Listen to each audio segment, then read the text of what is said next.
Good evening, my friends on Facebook Live. Hope you're enjoying us from the comfort of your homes or your car. No, don't watch us while you're driving. But wherever you are, enjoy. And we hope that we'll be able to learn and to grow together to become better Jews and better servants of the Almighty. Okay. Last week we spoke about, anybody remember? Laziness. We spoke last week about laziness. And one of the challenges that we have about laziness is that we said we are earthly. God created us heavy. Imagine you're a brick and you have legs on the bottom of that brick. Right? It's difficult. It's not easy to just get up. So what do we have? We have inspiration. We have motivation. We have things that make us strong to overcome that heaviness. Okay? So that's point number one. Step number two. We need to have a plan. We need to have a will. And then we're able to overcome things. This week, we're going to talk about a totally different trait. This week, we're talking about appreciation and gratitude. Now, the reason why we dedicate, in Hebrew, that's called Hakarat Hatov, which is recognizing the good, and we'll see why it's called that in Hebrew. I don't think there's any word which is really translating the exact word of appreciation or gratitude. You can say todah, which means thank you, but rov todot is great thanks, but it's very hard to find a word that literally means appreciation. And there's a reason for it. Because really what we need to have is recognizing the good. Okay, so now before we get into appreciation, I want to go and do what we did last week and see if we can come up with a term for each one of you of what you think appreciation is. Okay, when you think of the word of gratitude, we just had Thanksgiving. What does Thanksgiving mean? What does being thankful mean to each of you? What does gratitude mean? Yes?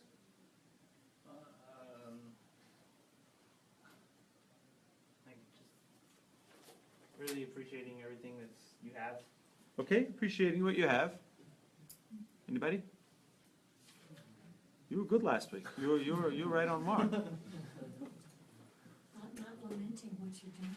Okay, not crying about what we don't have. Appreciate things on the life in life. Appreciate things in life. I was thinking of gratefulness, but I don't know if it's Great. Well, gratefulness. yeah. Okay, these are all good terms. I like them all. I think they're all correct. Let's see how we can define it in a very clear term, so that we know. And we know what we're working on. Okay? That's really what we want to do, is we really want to get to a point where we know exactly what we're working on. Because we're going to be working on these traits every week on a new trait. We want to really make sure that we understand what it is so that we can really grow. Okay. So let's first, in public speaking, there's a known rule. Right? Anybody know the known rule? What? Know your audience, don't mess up. Those are all great rules. The number one rule for public speaking is if you can't say it in 30 seconds, you can't say it in 30 minutes. Right? And if you can't say it in 3 minutes, you can't say it in 3 hours. Okay? That's the known rule. Why? You have to be able to summarize it into something very, very succinct and very, very to the point. We're going to try to do that in the beginning of the class. Okay? Appreciation, number one. Appreciation is a trait that draws people together. Okay? It draws people closer. See, there are many traits that people are distanced from one another. Anger is one. Laziness is another. There are many traits. Arrogance is another. Right? We said arrogance? No. Anger. Right? So there are traits that tear relationships apart, and then there are traits that bring people closer together. Appreciation is a trait that brings people together. Okay? A central component of a long-lasting and meaningful relationship, all right, is appreciation, and is the key to happiness. We're going to get to this because in a few weeks we're going to talk about happiness, and we're going to want to know how are we going to be happy? I want to be happy. The whole world wants to be happy. How are you going to be happy? Well, if you don't have appreciation, you haven't even begun. So an introduction to happiness is going to be appreciation, right? In order to be happy, you're going to need to have this quality that we're going to talk about today of having gratitude and appreciating what you have. All right, we're ready to roll? Mm-hmm. Okay, what are we called? The Jewish people, what are we called in Hebrew? Yehudi. Why are we called? They're called Jews from Judah. Why? So we've mentioned this numerous times in this class. Because that is one of the skills that the Jewish people need to acquire and need to possess really, really strongly. Right? It's a term of people who have gratitude. You want to know what needs to identify a Jewish person? Is that even if someone hurt me, even if someone harmed me, even if someone did some terrible things to me, but they did help me find my job, right? But they did give me a ride, right? But we find the things that we're appreciative about. If you want to be happy, and that's what Judaism is about, by the way. Many people make that mistake. They think Judaism is all about rules. It's all about instructions. It's all about halachot, following certain customs. You got it all wrong. That's not what Judaism's about. Judaism is about one obsession. Anybody know the obsession? One obsession. Happiness. Happiness. That's what we're obsessed about in Judaism.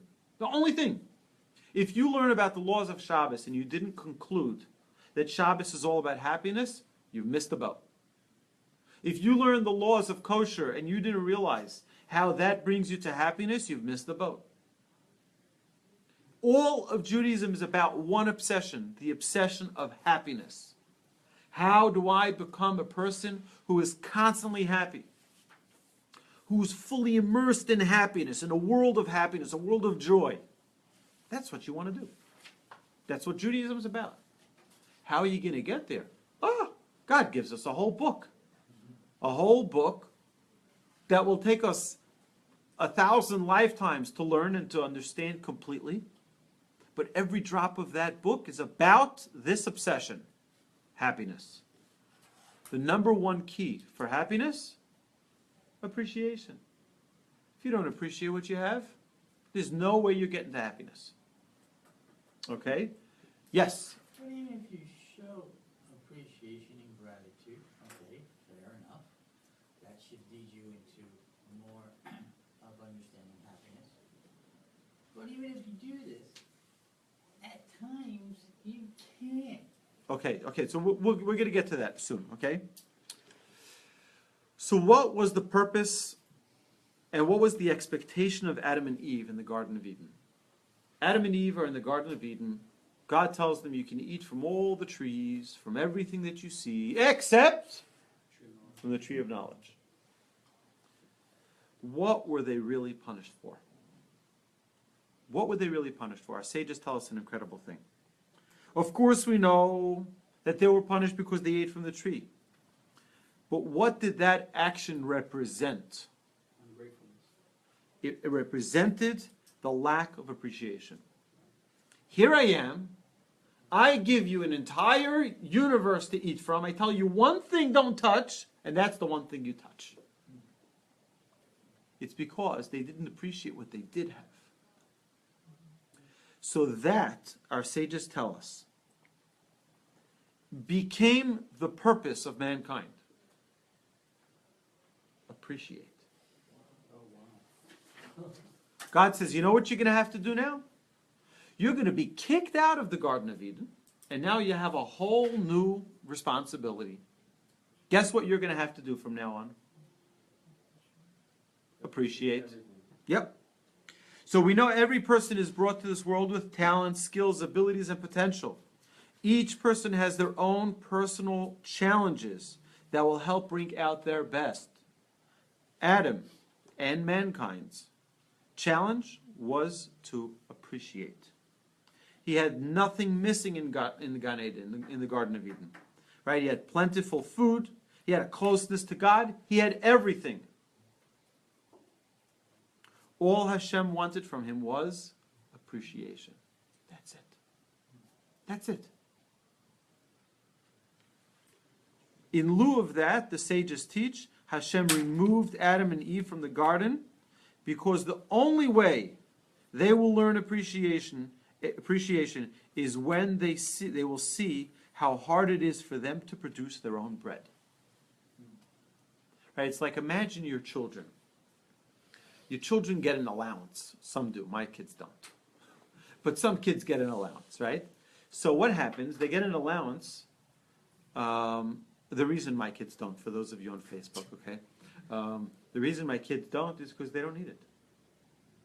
They really don't need it. Right? They need money, I give them money. It's not like when I grew up, we had a little store on the corner. We had another store down the block. So the one on the corner, I'd buy ices, Italian ices, and Dipsy Doodles, and Weiss potato chips, right? The one down the next block, I'd buy my baseball cards, okay? And the worst thing about buying baseball cards is that non-kosher bubble gum that came in it. You know that stick of, why? Right? So of course I had to throw that out every time. Every time you got to throw that. But those were good times back in Brooklyn, right? So and then of course right next to school there'd be a bakery that would sell those black and white the black and white pastries. Oh, that's delicious, absolutely delicious. So you need allowance. The kids, there's no store close enough for them to go even. Like, what are they like? Wherever they go, they're going to need me anyway. So okay. So either way. If you don't agree with my philosophy, it's fine. Send me a private note, okay? But eventually, those children who do get that allowance are weaned off it. And the parents tell them, no, you're not going to get allowance forever. Now you're going to have to work. You have to get your own job. And sometimes, at some point, it kicks in, hopefully, with every child. It's not always the case. But hopefully there'll come a time where it kicks in, they say to themselves, I can't believe it. My parents gave it to me without a problem, without any issues, without a fuss. They just gave it to me. And I never realized how hard you have to work to make that kind of money. It was just like, well, today it's even different. My daughter went with a relative and some friends on Black Friday. So I gave her my credit card. She's like, oh, my father's credit card. And all the kids were saying, my father doesn't give me his credit card, right? I got to work, save up money so that I can go do some Friday shopping, right? But at what point does a person realize how much good they have? Sadly, when it's taken away. So why do we wait till it's taken away to start appreciating? You know, I was saying, I said this several times with different meanings and reasons. But I was rounding second base on the baseball field in Jerusalem on a Friday afternoon, and it was a wet grass field. They didn't have dirt like you do here in most baseball fields. And it was slippery and wet, and I slipped and I fractured my left shoulder. And you can bet I started appreciating my left hand a lot more. Because that Friday night I couldn't cut the challah. Because in order to cut the challah, what do you have to do? You got to hold the challah with your left hand so that you can cut it. Right? And try to take a shower in Israel where you don't have pumps in the shampoo. Right? Right? So you got to, how are you going to do that? You got to flip it over and you can't, right? You have just one hand. So you're only operating with one hand. You can, right? You can only function with one hand. So try to carry bags home from the supermarket, and you only have one hand to use.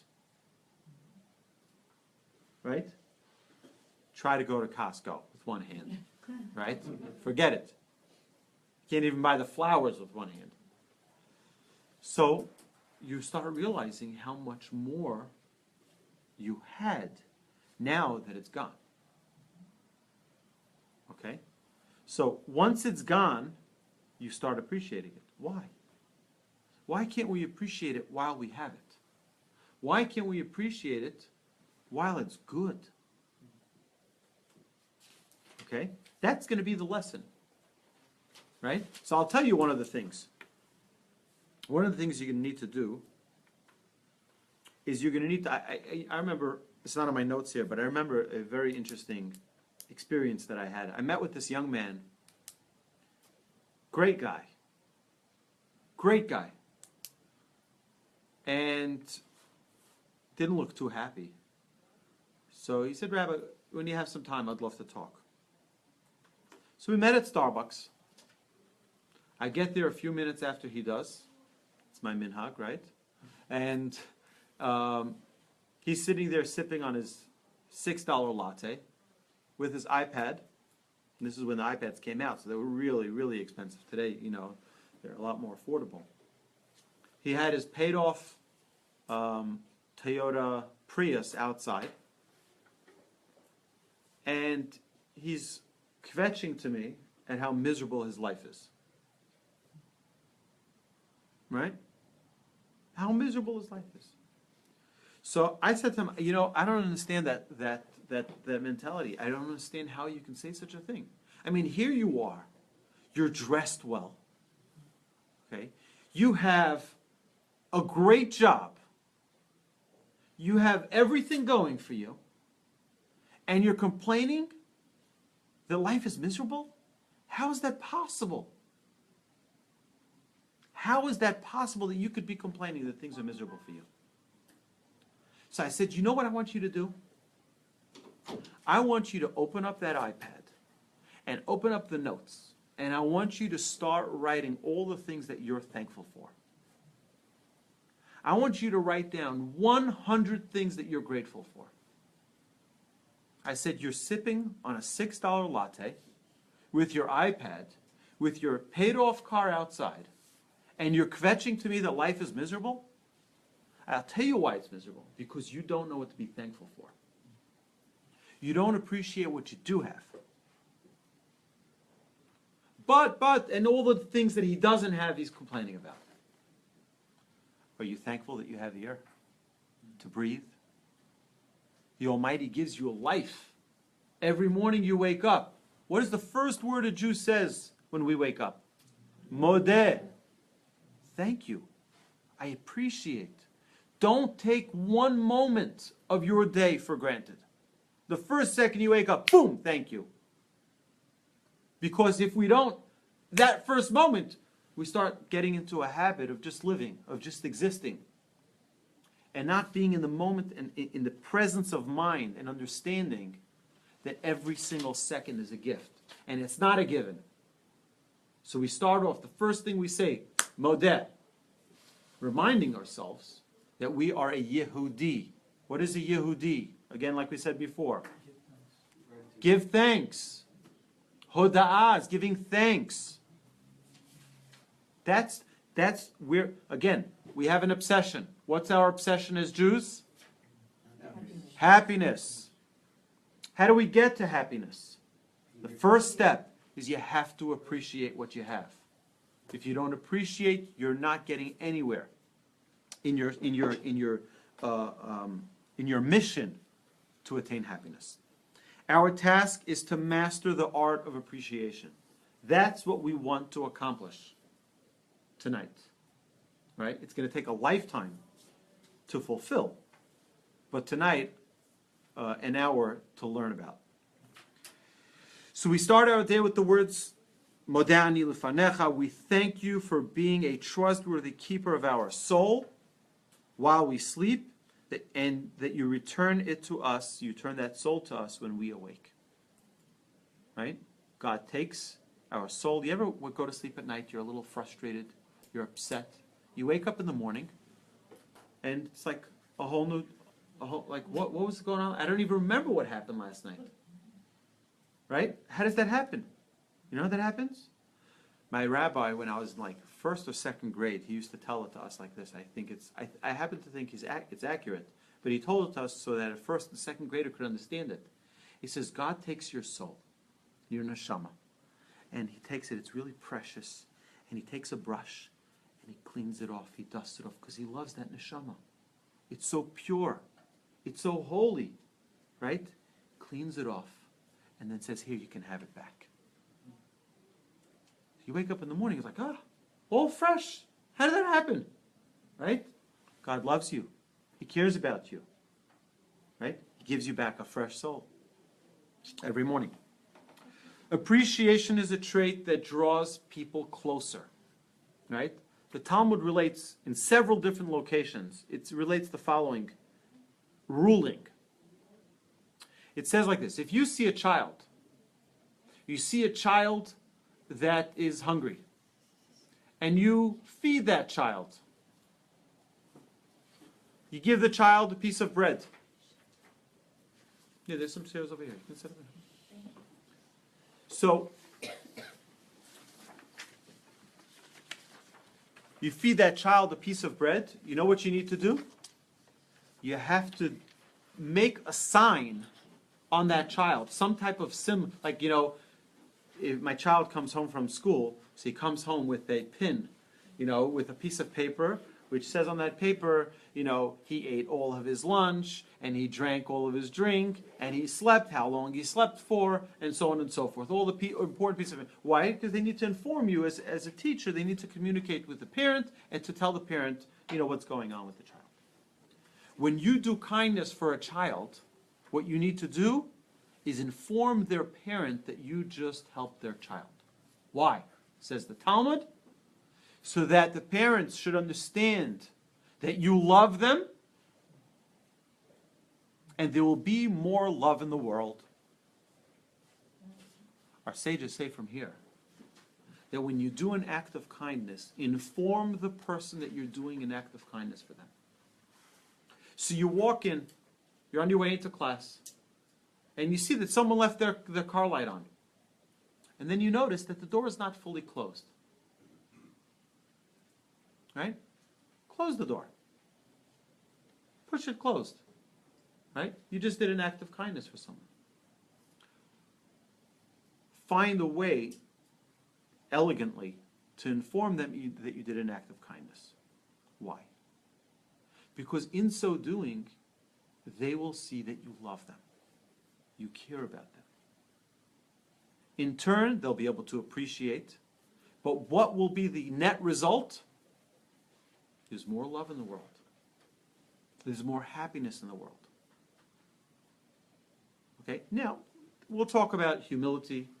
We'll talk about other traits, not being arrogant and not showing off and not being showy about the things that you do, of having a certain modesty. That we'll get to. But right now, on a very basic level, we need to know that the purpose of appreciation, the result of appreciation is going to be friendship, is going to be love, is going to bring people closer to one another. When you appreciate properly, and we'll see this soon, we'll see a couple of great stories soon.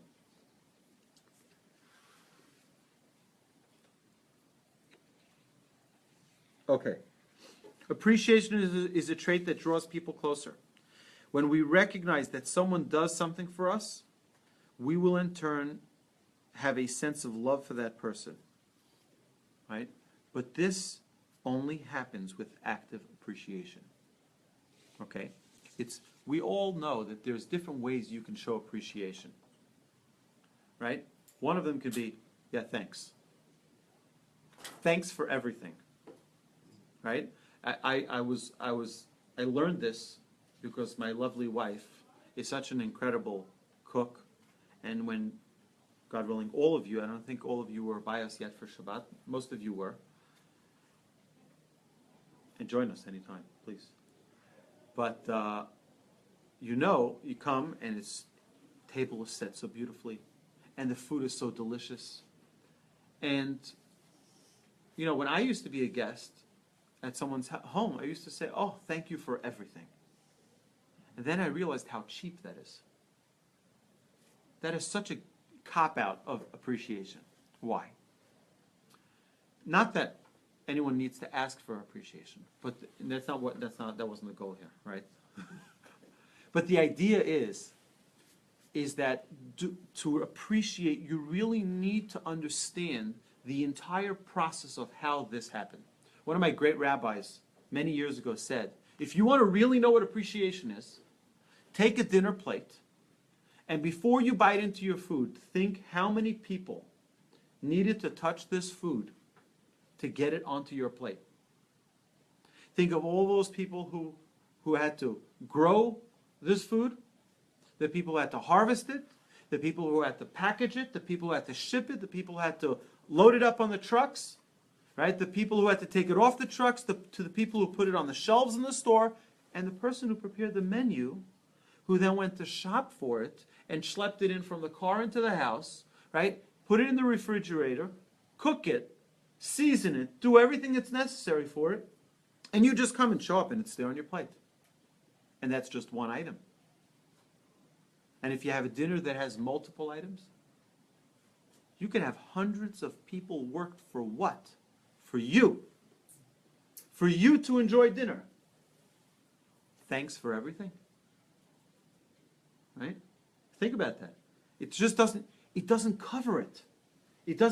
This is such an incredible goodness that's being brought to a person. Right? So what should a person do? Acknowledge how much work went into it. That you notice it. That you appreciate. This is out of the ordinary. This is exceptional. Not only it looked so beautiful, it tasted so delicious. It was perfect. I've never tasted a kugel like that. Right? Find something. But instead, it's not just a blanket thanks for everything. I'm done with my debt. Goodbye. Taking appreciation to an active level. Immersing yourself into the thought behind the action. Okay. Appreciation is necessary for everything that we have. And it doesn't matter if the person we benefited from is being paid. So if you have a housekeeper, and the housekeeper comes and cleans your house for you, and you just pay them, have a good day. Thank you. Appreciate that they did something for you, but more than that, you benefited from someone else. And any time you benefit from someone else, they're due your appreciation. It's not that, well, they're doing it because that's their job. I paid them. That's their job. So, they don't need appreciation? Do you not need to appreciate what they do? Right? So it's irrelevant whether or not they did it for you or they were doing it. You know, the Talmud says an interesting thing. It says, what's the difference between a good guest and a bad guest? Talmud in Brachot, Tractate Brachot. It says, a good guest says that everything my host made is for me. What's a bad guest? A bad guest says, everything my host made is for himself. He's also sharing it with me. What's the difference? The difference is that one recognizes, I benefited here. It's as if he made everything for me. Even if he didn't know you were going to come. It's irrelevant. That's the way you need to think. It's your perspective here. The action is the action. It's irrelevant of what the other person did. How did you benefit? You benefited? Saf, can you please check if the air conditioner's on? Lower it, yeah, please. You benefited from someone else? You have to assume that they did everything for you and for you alone. Yes? Wouldn't a dose of humbleness have to be involved with? I said we're going to get to humbleness. Don't worry. We're going to get there. Right? I'm so excited, Rabbi. Yeah, great, I'm great. so grateful. Great. He's showing appreciation. Let me ask you this. and if I tell somebody to come clean my house and I tell her, I'm gonna show you appreciation. No money. Will she come for appreciation? Probably not, but So why would exchange of appreciation be connected to money? because again, we said in the beginning of class, the purpose of all of Judaism, one purpose, happiness. Our goal is not to try to get what we can out of someone else. Our goal is to how do we find happiness? You know how we find happiness? Appreciation is step number one. It's not because, well, you know, of course no one's going to work just for appreciation. You know, some people would actually, right? They just want to be appreciated. They'll do anything in the world just to be appreciated, right? There are people like that, right? I'm sure you've met some people like that. Like one who volunteers. It's one who volunteers. They want to just should be showed appreciation, and that's important, and that's healthy. It's fine. We don't do it for the appreciation, but it goes a long way. There's no question about that. Okay, so now, so we say like this: appreciation is necessary for everything that we have. Again, from the recipient, and doesn't matter if the person we benefit from is being paid. Okay, the worker man fixing your home, the housekeeper, or even your spouse, even more so your spouse, and for sure someone, a friend, who's doing you a big favor. Appreciation is the key to us becoming better, happier people. Right? You don't owe them appreciation. You owe it for yourself. It's for you, the appreciation, not for them. Because this will make you maximize and enjoy everything that you have. Suddenly you can be living in a world you're like, the world is filled with great people. Look at this person, came to my house to clean. I paid them $10, but they put their heart into it. They did such a beautiful job. Look how good my life is. Or I can say, I paid you, get out. Right? You can imagine there's a difference in how much happiness that person's going to have. Okay? So, appreciation is the key for us becoming happier and better people. If we don't have appreciation, there's no way we're going to be happy. It's the key to happiness. Okay, let me ask you a different question now. What is love? Right? And it's a question that everyone wants to know. What is love? Right? Love, we know, has no definition. Right? It's not true. It happens to have a very solid definition in the Hebrew language. Right? Which means to give. The more you give, the more you love. The more you take doesn't equal love. So let me ask you a question.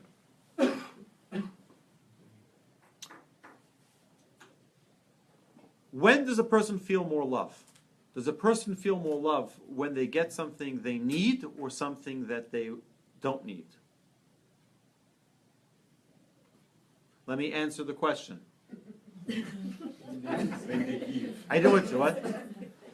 The answer is as follows. When does a woman feel really, really happy that her husband loves her? When she gets flowers or when he buys milk? She gets, why? Why? I went out of my way to get milk. Well, guess what?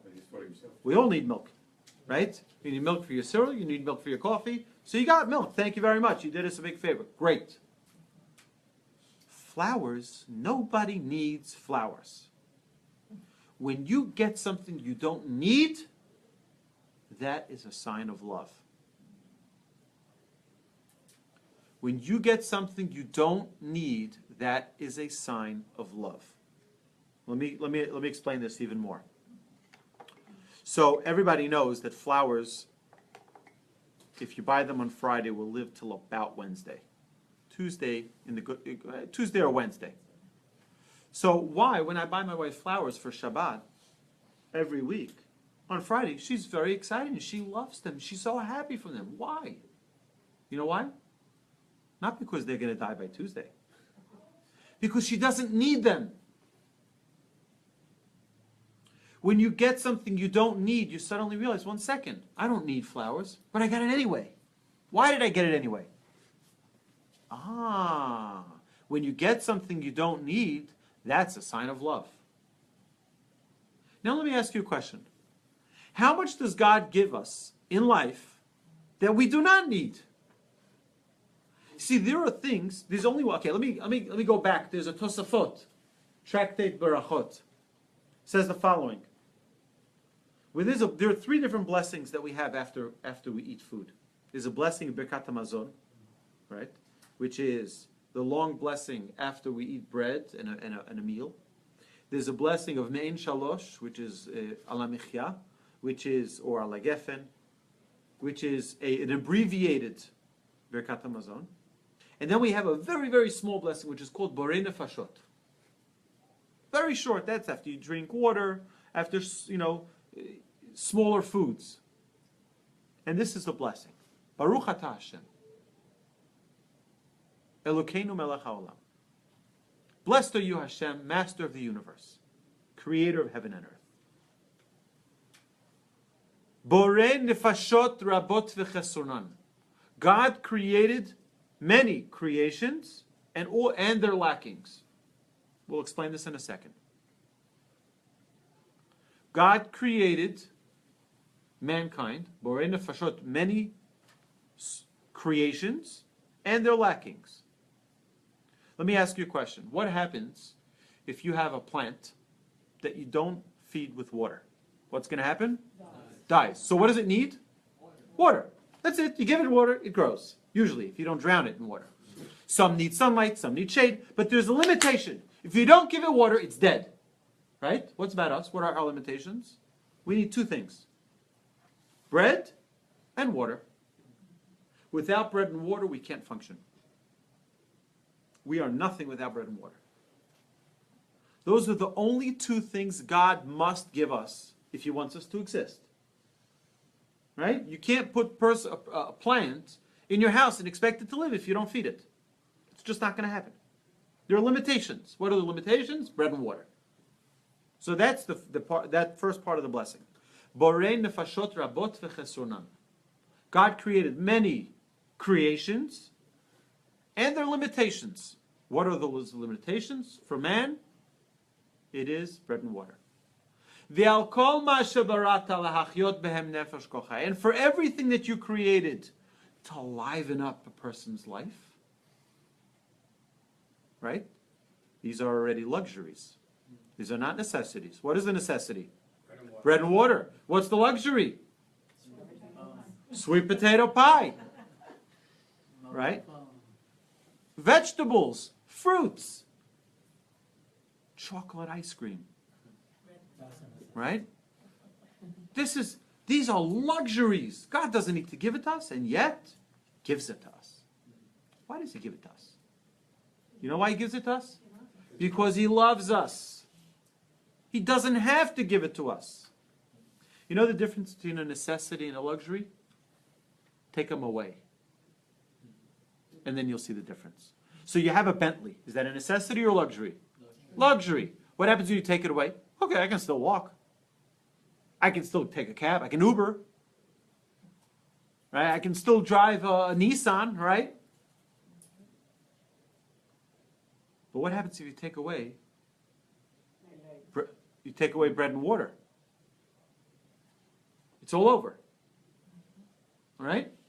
That's the way you understand necessity versus luxury. You take away water, we can't exist. You take away Bentley, I can survive.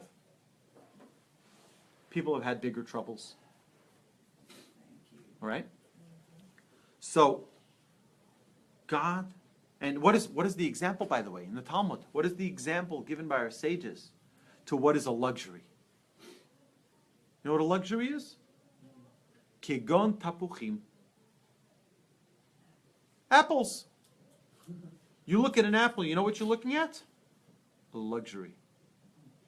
Before you take a bite into that apple, you know what you need to say to yourself? Think about this for a second. Walk into the supermarket. You have one down the block. Look at the supermarket. Go to the produce aisle. and look at the beautiful coloring book that God colored for you. You look at all these different fruits, their different shapes and different sizes and different scents and different textures. And it's amazing. It's a world of love right there. You walk in, they have the yellow apples and the green apples and the red apples, right? Then you have this type of potato and that type of potato. And then you have this type of orange and that type of nectarine and that type of mango. Everyone has a different shape, a unique color. Everyone has a unique smell. Why? Imagine this. Imagine a different world, okay? Let's propose a different idea. God will give us bread and water, and then He'll give us white fruits that are all squares. And everyone is a mystery. Right? Would that be attractive? You walk into the supermarket, which fruit am I going to have today? Right? Or they're all the same. No. Everyone is different. Everyone is unique. It's amazing. Why did He do it? You know why? Because He loves us. He loves us. Imagine that we can live our entire lives and not think that. How much God loves us that He gives us all of that. And He doesn't need to. He's not obligated to. He doesn't have to give it to us. All He has to give us is bread and water. He gives us so much more than that. And then, wait, we didn't get to steak yet. Wait, right? And cheese, and eggs, and cereal, and all these other amazing foods that we can make from those foods. Chocolate, of course. Right? I mean, why did God need to give it to us? You know what you have to say next time you have this? Before you start. Before you even say the blessing, say, thanks, Hashem, I love you. You didn't need to do this. You gave it to me anyway. I love you too. Because that's His sign of love. Imagine this. You wake up in the morning, you're newly married, and your spouse has a post-it note right next to your bed. It says, I love you. You go to the sink to rinse your face, to wash your hands, and there's a post-it note. I love you. You get your hairbrush, right? And you want to brush your hair. Another sign, I love you. And you go to your toothbrush, and there's I love you. And you go to the refrigerator, I love you. Guess what? God loves you. He gave you all of this. You didn't need to. You know what a luxury it is to have a refrigerator? Guess what? We had to live for a few weeks without a refrigerator till we got it replaced. Because we were living with that. Imagine that. It's like, how did they live without a refrigerator? Do we, every time we open up that refrigerator, say, thank you, Hashem. What a gift. No. Till it's gone, and you don't have it, and then you realize. Right? Anybody ever have this experience? You put the key in the ignition, and you try, tick, tick, tick, tick, tick, and it doesn't start? You're like, I can't believe it. I can't believe it. Car doesn't start. And then you try it a few more times, still doesn't work, and then you have to get someone to come out, and they tow the car, and they replace the battery. And then what happens that first time you put the key in the ignition, and it starts. Wow. This is so much fun. Wow. Right? Where'd that come from? How'd that happen? How many times are we excited? Once, twice, 3 times. That's it. And that joy is gone. That joy should be there always. That joy should be there every single day. Turn on that ignition like, music to my ears. Or do we need it to be taken away from us in order to have it? Right? Appreciation. Okay. Love is when someone does an act that they didn't need to do, but did it anyways. Like we just said, God does acts of love. Always. Doesn't need to do it. He does it because He loves us. If a husband brings home flowers for his wife, or a wife prepares lunch for her child, and put a little I love you note in their bag, that represents love because it was beyond what was necessary. It's not something I needed, but you did it anyway. Hashem, who creates mankind, must provide a basic level of sustenance. The sages teach us that that is bread and water. For without them we cannot survive. But yet we see Hashem gives us much more than necessary. Apples, oranges, vegetables, right? All these amazing fruits. And also, He makes them beautiful. It's a post-it note from God where Hashem is saying to us, I love you. So when you walk into the supermarket, you have to have a different approach, apparently. Right? We have to have a different approach. We walk into the supermarket and we're like, oh my goodness, so many post-it notes from God saying I love you. Which post-it note am I going to pick? Right? They're each representing God's love. Which am I going to pick? Okay? Recognize it and feel His love. Now, what happens once you feel that love? Love, it goes back in return. When you know that someone loves you, it says, Kimayim panim al panim. Just like water reflects the image, a mirror, it mirrors what it sees. So you look down in the water, it reflects your image. So too, the heart reflects the heart. When someone loves, the love can rebound. Now, it's very important to know this. There is no expiration date to gratitude and appreciation. There's no expiration date. That includes parents for bringing us into this world. Even if from day one they were neglectful or abusive, there still is an element of kibud ava'im. We have to honor our parents, our father and mother. Why? Because there's something that we have, which is called life. That is a gift. And they were conduits, whether they did it, whether they wanted the child, whether they didn't want the child is irrelevant. The fact that we enjoy it, we enjoy life, we appreciate life, is enough for us to show that appreciation. Okay. So why do people feel hesitant to appreciate? Why do people have a hard time appreciating? Our sages say an interesting thing. People have a selfish feeling that everything is coming to me. Everything's coming to me. I deserve everything. I'm the greatest thing. Man, you're right. In the entire world. This attitude leads to a damaging perspective of what is called kafui tova. Kafui tova means in ungraciousness or not noticing the good. We said earlier that we're going to explain why it's called Hakarat Hatov, recognizing the good, as opposed to appreciation. Because if you don't recognize it, you'll never be able to appreciate it. So the first step in appreciation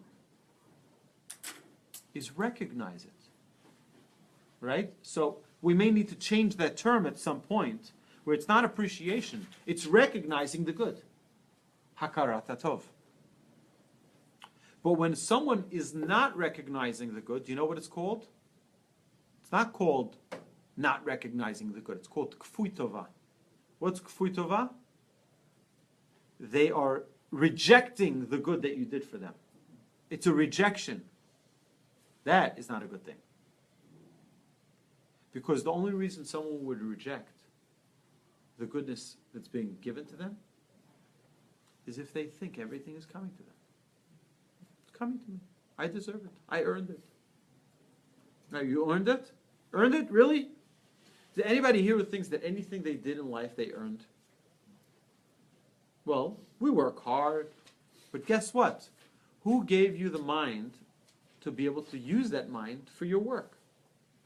Who gave you the soul that gave you the battery pack to wake up every morning? Who gave you the functioning body that was able to walk you to work every day? Well, after God gives me all of the great gifts, then I did everything myself. Right? right? But it's all predicated on that initial gift that the Almighty gives us endlessly. Okay. So that number two is that people feel that they owe something for the favor they received and want to avoid being in debt. When you do me a favor, you go out of your way. So now I feel this burden. I have to give you back now. I have to give something back to you. Right? So I don't want to have that burden. So you know what I do? I don't even want to know that you did something good. Of course, I'll take it. I'll enjoy it. But I'll make believe like I didn't even notice. Or reject the good that you did for me. And that's our responsibility, not to reject it. Right? The sages actually say that in order to do a complete kindness, it is best to ask for something small in return after doing a favor. So, for example, so you ask someone,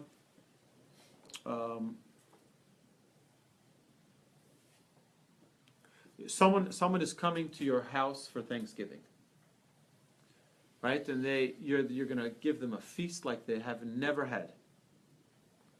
And now they want to know, is there anything I can do? It's okay, I got it. So you know what you're doing now? You're just adding burden onto that debt, right? Now sages say, if you want to do true kindness, say, you know what? Yes, there's something you can do. I left something, I forgot to go pick up something when I was at Randall's. Can you go pick it up for me? Right? And giving them that opportunity to sort of relinquish that is part of the kindness. So you're now letting out some of that pressure of like, I owe them something in return. Because now they did something back for you. Even though you could have managed without it. Perhaps. But at least it gives them a feeling I'm not in debt. I'm not in debt. Okay? So someone borrows your car. They're so thankful that you allowed them to pick up their family from the airport with your bigger car. Allow them to fill up gas. Right? Don't ask them to, but allow them to. Don't say, don't fill up gas. I want the full mitzvah. Right? I want you to borrow my car and don't fill up the gas. Right? No, it's okay. You say, it's fine. Right? Again. So that I make sure that if I have a borrowed car, I return it on full. I don't care if I got it empty. I return it on full. That's my way of giving my appreciation. Thank you for lending me your car. You know, thank you. I'm going to leave you an empty tank. Right? It's like, no, I want them to have a full. Right? So that now they don't feel a debt for the favor that you did for them. Yes? So if you go to someone's house for a Shabbat dinner and you ask them if they can bring you something and they tell you no, don't bring them stuff, is it just like... Right, and we do that. We typically say not to. I know. Right, I know that's what you're referring to. We do that because we really don't want people to feel like they need to. But yes, at some point, and that is, we do make that shift at some point where we feel that the person is going to feel uncomfortable coming because there's that. So I tell them, bring something you like. You like a bottle of wine, you like a bottle of whiskey, bring something that you'll enjoy. Right? And that'll make us happy. Right? So that you have something that you enjoy. But as a general rule, you don't have to bring anything. You don't have to. Right? Someone comes to be a guest at your home and asks to bring something. That's the next example here. As much as you don't want them to bring anything, allow them to bring something so that they can feel that they are not owing for your kindness. Okay? Appreciation begins with recognizing that someone else has done for us, whether or not it was intentional or unintentional. Okay? Now, I want to share with you a few amazing stories. Now, I brought the book so that nobody can tell me that I made this up. Okay? I'm going to read it from here because I was looking through yesterday and I was like, this is surprising. Okay? The author of this book, okay, it's a collection of different stories, and the author of this book lives in Israel. I happen to know the author. He wrote the following story. So an American yeshiva man, meaning he's a married man who's still studying in Kollel, happened to notice a limousine pulled over on the side of the road. He got out of his car and helped the limousine driver fix the flat tire. The passenger in the limousine asked for his name and address, and they parted ways. The next day, a big florist's truck pulled up in front of the home with a massive bouquet of flowers, which was delivered to the door. The following note was attached.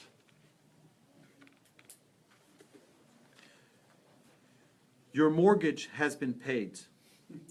Thank you for your help. Sincerely, Donald Trump. I kid you not. I was like, okay. That's, okay. So, no politics here. It's a politic-free zone. But to understand that's a very nice act. It's just thinking someone else helped me. You know what? I don't want to take it as just a given that someone stopped on the side of the road to help me.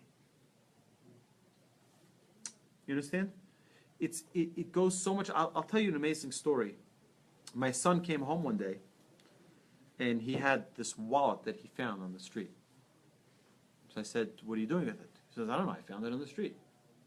I said, "There's a mitzvah in the Torah to return lost objects, right? So let's do that mitzvah, hashavat avidah, right? You find an object, you return it, and now that you have it, we have a great opportunity." So he pulls out the card. One of the cards was a driver's license. So I quickly look at the address. I'm like, it's a 3-minute drive from our house. Not in our neighborhood. It's the neighborhood behind us. We have to go all the way out and back around the other way, right? The other entrance. So I said, let's go get in the car. We're going to go return this. We're going to do a mitzvah. So we go. I have no idea whose house this is. So we see someone's working under their car, right? And we say, "Excuse me." He's like, sticks his head out from under the car. And it was like a Sunday afternoon. I said, "Please, I don't mean to bother you, but do you know someone?" I read the name of the driver's license. He says, "Yes, that's my daughter." I said, "Well, this looks like this is her wallet." So he says, "Where'd you get this wallet from?" I said, "My son was riding home from I don't know, his school or from wherever he was riding home from, and he found it on the street with all these cards, next to it." So he says, "Please stay right there." Right? He goes inside, and he brings my son. I said, I wanted my son to know that you return things that you find. It doesn't just belong to you just because there's a credit card or whatever it is. You don't just, it doesn't belong to you. You return it to the rightful owner. It's a mitzvah in the Torah. The Torah tells us that this is the right thing to do. So he comes back outside, and he gives my son something. Right? He says, "I want your son," he says here, "I want you to know that you'll never lose out by doing the right thing." And it was a gift card for $100 in one of these stores, right? But it's just a little sign of appreciation.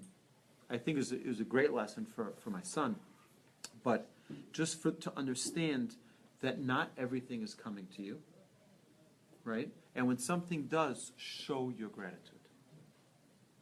Show your appreciation. It's not enough to just say it. Act it. Okay? So there are a few other great stories, actually. There's one incredible story. It's very, very, very impactful story. Want to hear this? This is an amazing story. Okay? Some kids in England noticed a rat in their house. There was a rat. So they grabbed a broomstick and chased it. What are you going to do with a rat, right? Who wants a rat in their house? So they're trying to kill it. Their grandfather noticed what they were doing and told them to immediately stop. "But Zaidi," they said, "we have to get the rat out."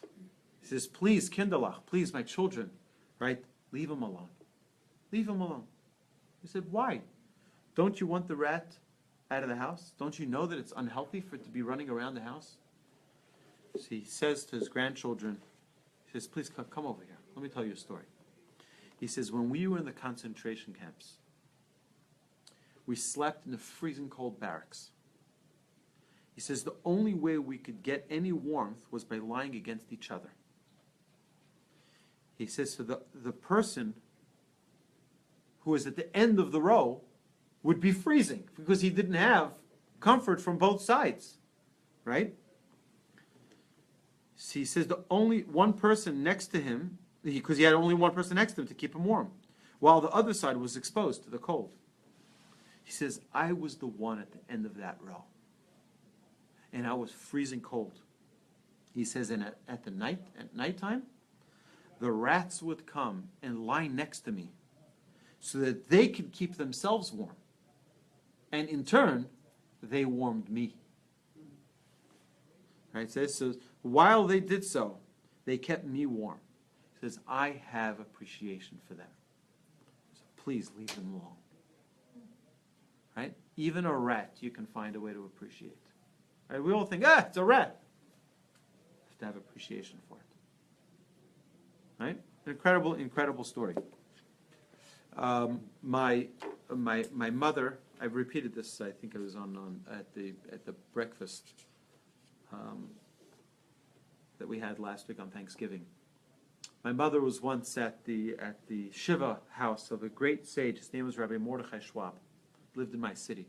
You know, my mother is a very special woman, very holy woman, and I had many opportunities to see my mother during the day. You know, my mother would drive by where the school was, and she'd see me outside. She'd stop and say, "Hi, how are you?" You know, give me a hug and a kiss, and go back to class. You know, okay, great, right? But sometimes I'd see my mother, and she was like glowing, her face was glowing. I'm like, "Well, what happened?" She says, "I saw Rabbi Schwab today." Right? I just saw the great tzaddik. I saw the great sage today. Right? He was walking. It's not like she went in to get a blessing or something. She just saw him walking on the street. He was such a holy man. When he passed away, my mother went to pay a shiva call to the Rebbitzin, to the wife. And she said an amazing story. She said that he was such a person of appreciation. He had such incredible gratitude for everything that he ever had, that even when he had a worn out pair of pants that no longer, can hold its own threads together, he would fold it as if it was brand new, put it on his bed, and every day he would stroke it and say, "Thank you for keeping me warm. Thank you for dressing me so nicely. Thank you for being so loyal," right? And then he'd move it over a bit, right? And then the next day, the same thing. Thank you, and move it over. Until eventually got to the end of the bed, and then he would fold it up, put it in a bag, and then get rid of it. But even a pair of pants, right? It keeps me warm. It makes me look good. Just have appreciation for it. To me, it's something that I never, ever understood. I don't know if I ever will understand this whole thing of food fights. You ever heard of these food fights? People have food fights. How is it possible to take some? First is it's against the Torah. The Torah says, Bal tashchit, you're not allowed to waste things. Also, you're not allowed to waste electricity, by the way.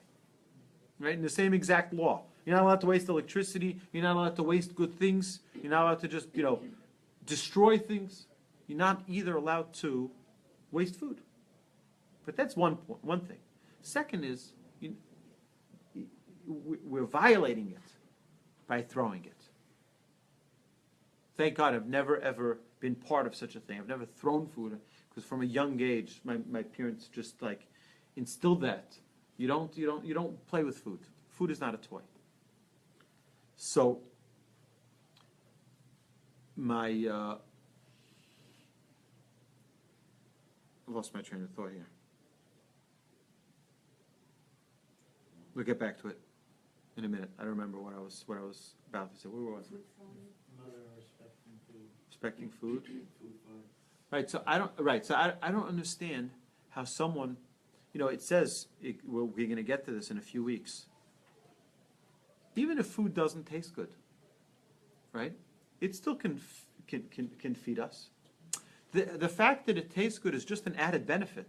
The problem is it's become the only thing that people care about. Right? Oh, it doesn't taste good. Take it back. Junk. Right? Guess what? This food can nourish you. So it doesn't taste so good. So what? It happens to be that I lucked out. Right? My wife is an amazing cook. Right? Amazing. I'm telling you something, okay? I'm not lying when I tell you this, okay? There's never been a dish my wife made that wasn't outstanding. I kid you not. And it's not because I'm her husband and poor guy, he's never tasted food in his life, right? Right? It's, right?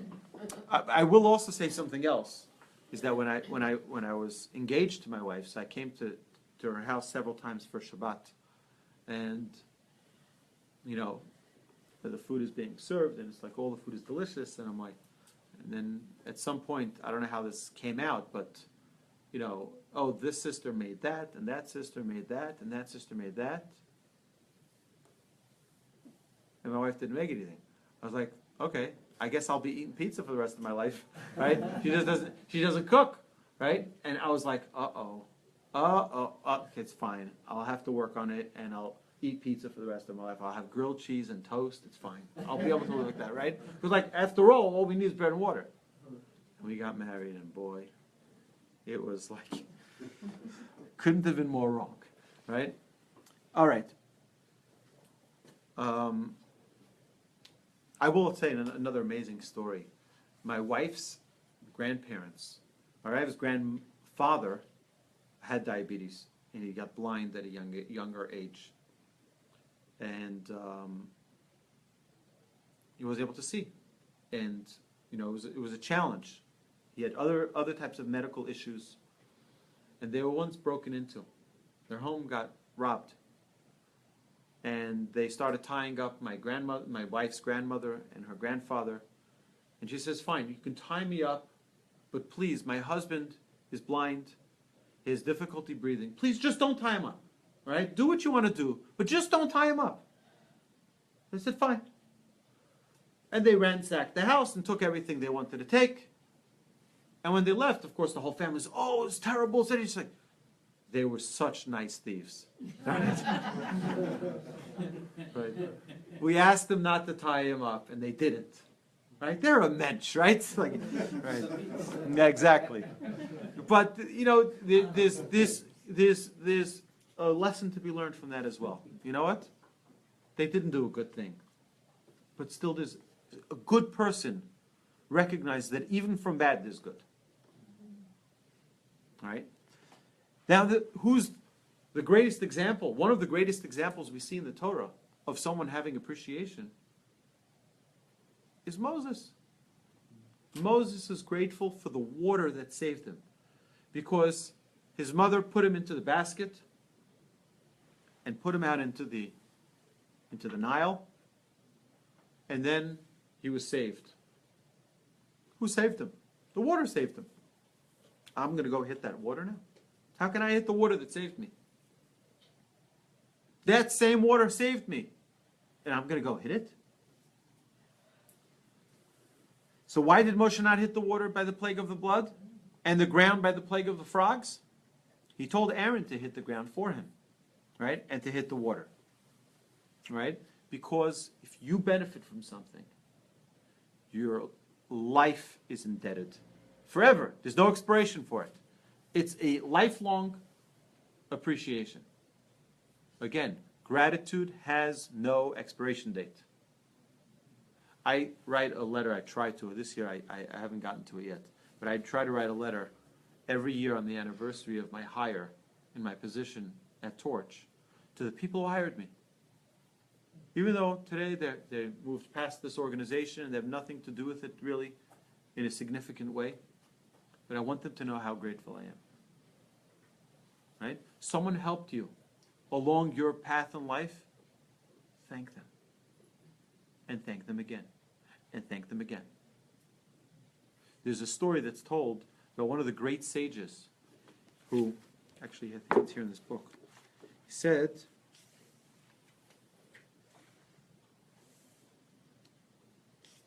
I'll tell you an amazing story, an outstanding story. Okay, so a guy in a community goes to the rabbi in Jerusalem, the great rabbi, Rabbi Zalman Meltzer, who was one of the leading Torah scholars of the entire generation.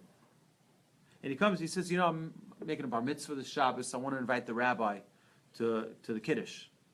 Rabbi's in his 90s, right?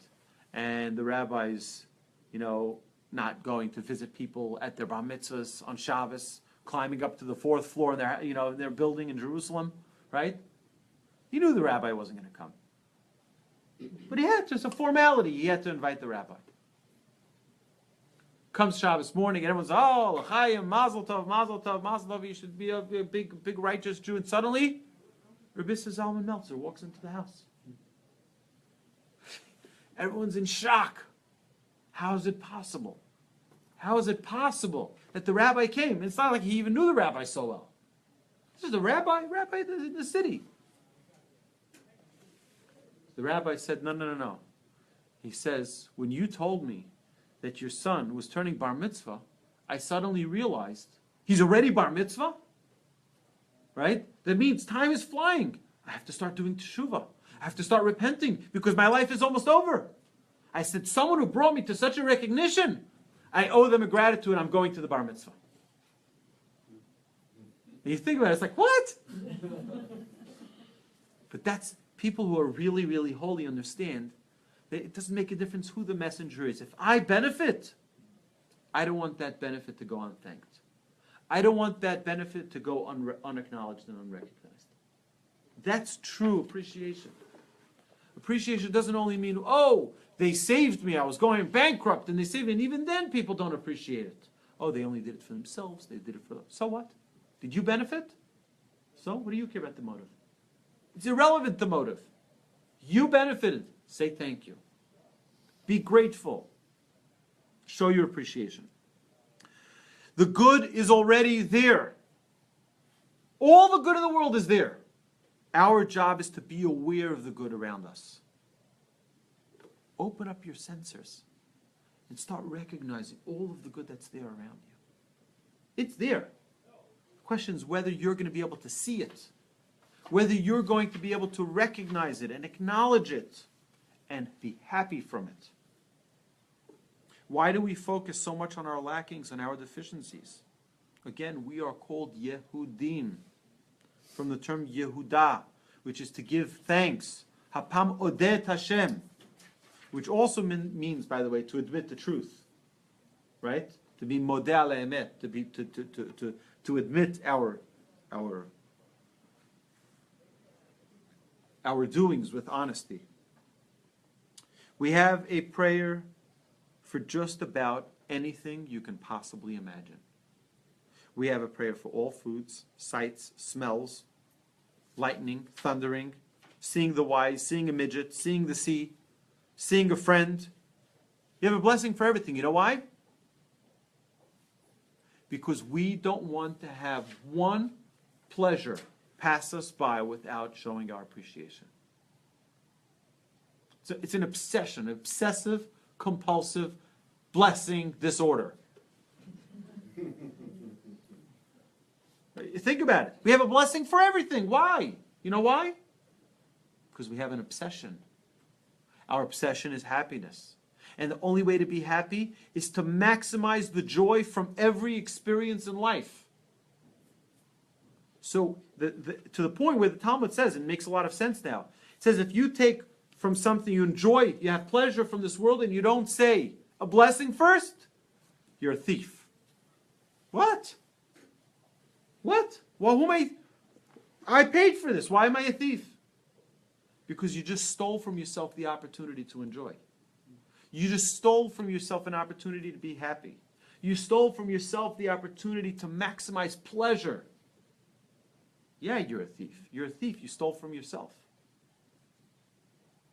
So blessing is not like, oh, the rabbis were so bored they had nothing to do. They decided they can make blessings for everything. Right? Let's see what blessing we can bother the people with. Right? No, God forbid. There's a blessing there so that you can enjoy. Okay, we're going to finish up. Ooh. Yeah, that's it. Okay, 1 second. Okay, we go like this, okay? It's sometimes easier to thank Hashem than to thank people. Rabbeinu Bachya says an incredible thing. There are 3 reasons we fail to see the abundance of goodness in our lives. Number 1, we are too absorbed in worldly things, materialism. The gifts have become a norm. And number 3, we focus too much on what we don't have instead of focusing on what we do have. The Torah teaches us not to reject the Egyptians in Deuteronomy 23:8. What does it say?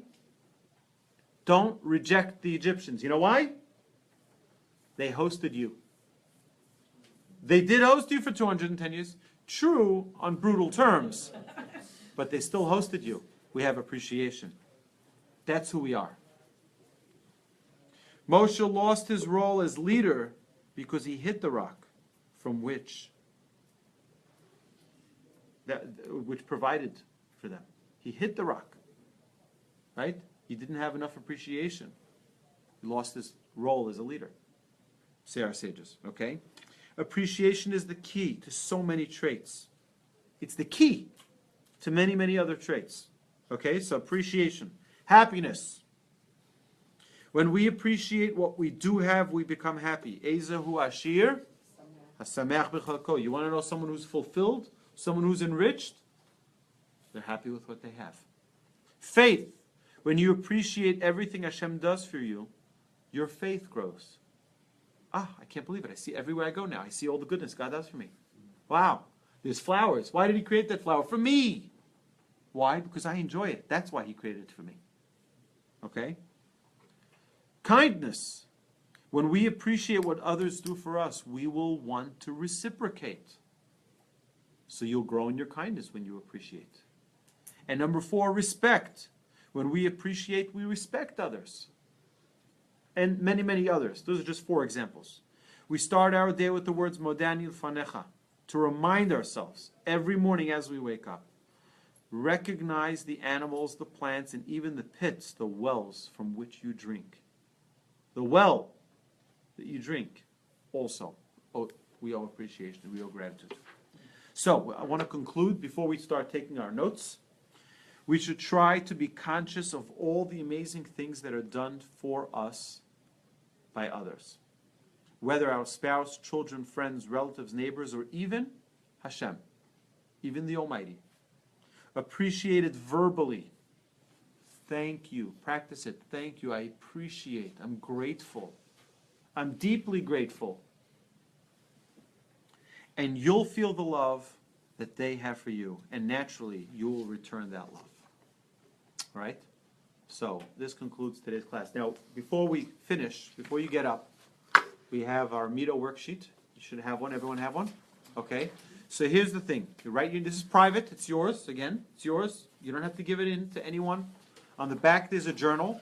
But on the front, you write your name, put the date on top, and the Midah, which was appreciation or gratitude, in honor of Thanksgiving, of course.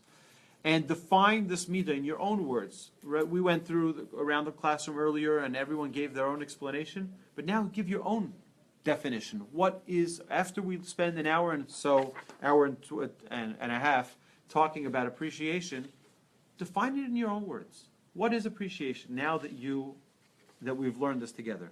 And then take an accounting for yourself, an introspection. Where am I holding with this trait? Am I perfect? Am I weak? Needs improvement? You have over here the ability to mark yourself. And then what do you want to accomplish with your work on this midah? And then what tools do you currently possess now, today, tonight, to immediately employ assistance in a small measure of change for this midah? And then accept something upon yourself. I accept upon myself to work on the midah of showing gratitude in the following way: 3 times a day or several minutes a day, right? And I will write it out. You write out exactly what you will do. I will call my mother and thank her for giving birth to me. I will thank my friends for being such great friends. I will thank, whoever it is that you want to show your gratitude towards, right? Write it down.